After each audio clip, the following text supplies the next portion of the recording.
Picture चालू करो बे। Sound take 7 action. Anjana ji होने को तो मैं सीधी बात यही कहना चाहूंगा कि आज की हालात क्यों बनी, कि उसके लिए जिम्मेदार भी क्या विपक्ष है? क्या पेपर लीक के लिए भी विपक्ष है? क्या पेपर लीक के बाद जो बच्चे इकट्ठे हुए वो विपक्ष ने बुलाए थे? एक भी तो चीज विपक्ष के ऊपर नहीं है। विपक्ष तो बार बार कह रहा है भाई इसकी कौन जिम्मेदारी लेगा, अकाउंटेबिलिटी किसकी है? अगर अकाउंटेबिलिटी पहले ले ली गई होती तो हमारे पुलिस के नौजवानों को भी ये दिन नहीं देखना पड़ता, उनको भी प्रेस कॉन्फ्रेंस नहीं करनी पड़ती। दुर्भाग्य यह है कि पैलेट गन एक सांसद कह रहे हैं टीवी पर बैठ के, हो सकता है चल गई हो, ट्रिगर चल गया हो सकता है। मतलब इतनी संवेदनहीनता एक सांसद आज तक पे बैठ के कर रहा है।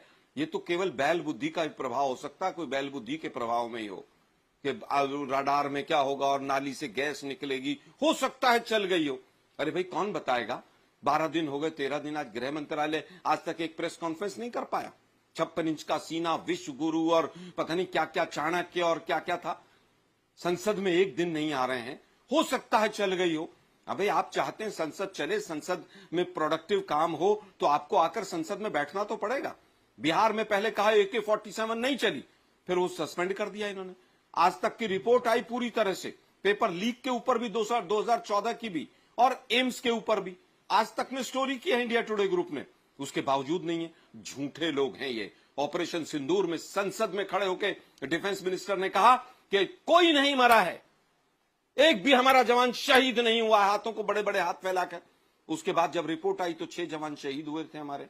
तो ये बात करते हैं सेना की बात कि सेना को क्या करना है क्या नहीं करना है। 700 जवान किसान शहीद हो गए और मोदी जी ने कहा मेरे लिए थोड़ी ना हुए हैं।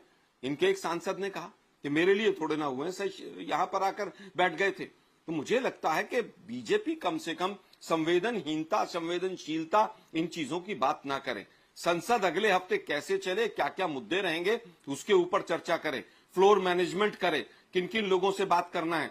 केवल चंदा चोरी करके सांसद चोरी करने तक का काम ना करे। चोरी की सरकार है आपकी। बनारस भी जीते थे या हारे थे, आज तक सवालिया निशान है। इसलिए मैं कहता हूं कि संसद हमारी सबकी है। आपको चाहिए कि आप विपक्ष से भी बैठकर बात करें, और अगर विपक्ष से बात करने की हिम्मत नहीं है तो कम से कम अपने घर में तो बैठ जाइए। आप अपने घर में तो बैठकर बात कर लीजिए। केवल दूसरी पार्टियों को तोड़ने के लिए चाणक्य है क्या आप? एक प्रेस कॉन्फ्रेंस नहीं कर सकते? और अभी तो मैं बताता हूं अंजना जी, कुछ कंपनियों के पीछे, कुछ ऑर्गेनाइजेशंस के पीछे ईडी, सीबीआई, फलाना ढिकड़ा सब लग गए। बच्चियों को ढूंढ ढूंढ के टारगेट किया जा रहा है कि कल को भी कोई चीज ना हो, कल को भी कोई और आंदोलन ना खड़ा हो जाए। अभी बच्ची एक अपने उसमें कर रही थी कि अगर हमसे गलती भी हुई है तो माफ कर दिया जाए। अरे भाई जितने पुलिस वाले थे जिन्होंने गलत किया, क्या उनके प्रति भी इनकी कोई संवेदना है? क्या उनके खिलाफ ये एक्शन लेंगे? क्या उनके खिलाफ कोई FIR हुई है? अपने बच्चों के खिलाफ तो सैकड़ों FIR कर दी। और जो पुलिस वालों ने गलत किया और पुलिस के भेष में जो वहां पर RSS के गुंडे वहां पर कील लेकर घूम रहे थे, उनके खिलाफ आपने FIR क्यों नहीं की? क्यों? क्योंकि आपको किसी से कोई मतलब नहीं है। आपको RSS को बचाना है, मोदी जी की छवि को बचाना है। दुर्भाग्य यह है कि आप कुछ भी ऐसा काम नहीं करेंगे जिससे ये चीज क्लियर हो कि गलती पुलिस के पक्ष पर भी हुई है। क्या पुलिस ने गलती नहीं की? क्या पुलिस के प्रति संवेदना इसलिए नहीं जागेगी कि पुलिस का निर्ममतापूर्ण व्यवहार था।